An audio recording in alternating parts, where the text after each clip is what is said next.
Bad Boys Ride or Die is the fourth entry in this franchise of over-the-top action, and Will Smith being a great part of a comedic duo. Once again, welcome back to Movie Health Community, the internet's #1 source of health warnings at the movies. We'll get to a review of this movie in a minute, but first let's talk about if it's safe for photosensitive audiences.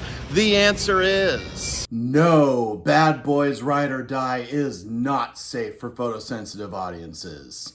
There are a lot of instances of lightning, police lights, machine guns. All of it is unpredictable. All of it is severe. And you will miss important plot points if you're covering your eyes during scenes where there are likely to be any of these frequent health hazards. The only strobe effect I can give a specific warning about is the second production company logo after the Columbia Pictures one, which the Columbia Pictures logo has a little bit of rapid changing images, might be a little bit stroby, but the lightning and the Jerry Bruckheimer Don Simpson logo, that does have a pretty severe strobe effect. So for flashing lights, we are giving Bad Boys Ride or Die a 10 out of 10. In terms of motion, the filmmakers of this movie really love drone technology. There are a lot of scenes filmed with flying drones. These drones fly at very high speeds, at very high heights, and they go through intense banked turns and other complex maneuvers. The camera work will tilt to the side when somebody falls to their side and tilt back with them. Heavy caution if you're prone to motion sickness at the movies.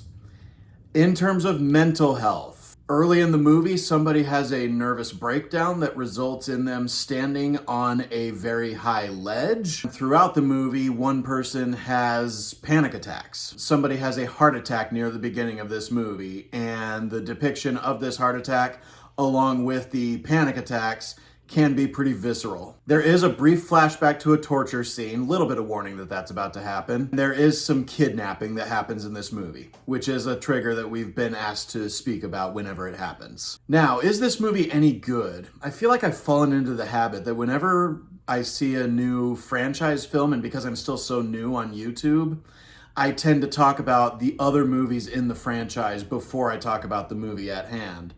And yeah, that's going to be the same today. The Bad Boys franchise as a whole has been very consistent in what to expect and whether you'll like it or not. I feel like if you like one Bad Boys movie, you'll like any of the others. And none of them seem to necessitate that you have to have seen any of the other three to know what's going on. And this is no exception. I brought my sister with me to this movie, who's also my roommate, and who has never seen a Bad Boys movie before. I'm going to ask her some questions. Did you enjoy this movie? I did. I was not expecting to enjoy it as much as I did, honestly.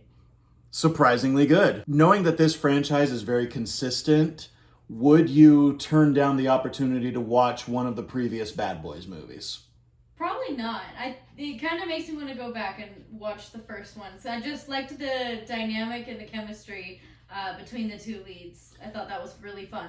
That's good to bring up because the dynamic between these two leads is awesome. Thank you. Because across all four of these movies, the dynamic between Will Smith and Martin Lawrence is excellent. Will Smith seems to be really good at being one half of a comedic action duo. And he seems to just have natural chemistry with whoever he gets paired with. But Martin Lawrence is really the one carrying this movie. He carries the emotional weight of it, he carries the comedic weight of it, and he carries a good bulk of the action weight of it. When this movie is dealing with the chemistry between Will Smith and Martin Lawrence, it's great. When the movie has over-the-top action with beautiful explosions, it's great. When it's trying to be more serious than it actually is, just like with all the other Bad Boys movies, that's where it kind of falters a bit. Because this is a movie where the action does not take itself super seriously, and so it fits in with a lot of that over-the-top action that you'll find in Face Off or RoboCop or Terminator or Speed or Die Hard or any of those. The action does belong in the same conversations as those classics. But yeah, whenever these movies get too serious with their plots, that's when they're at their weakest. And so all this to say, If you enjoy the other Bad Boys movies, you're going to enjoy this.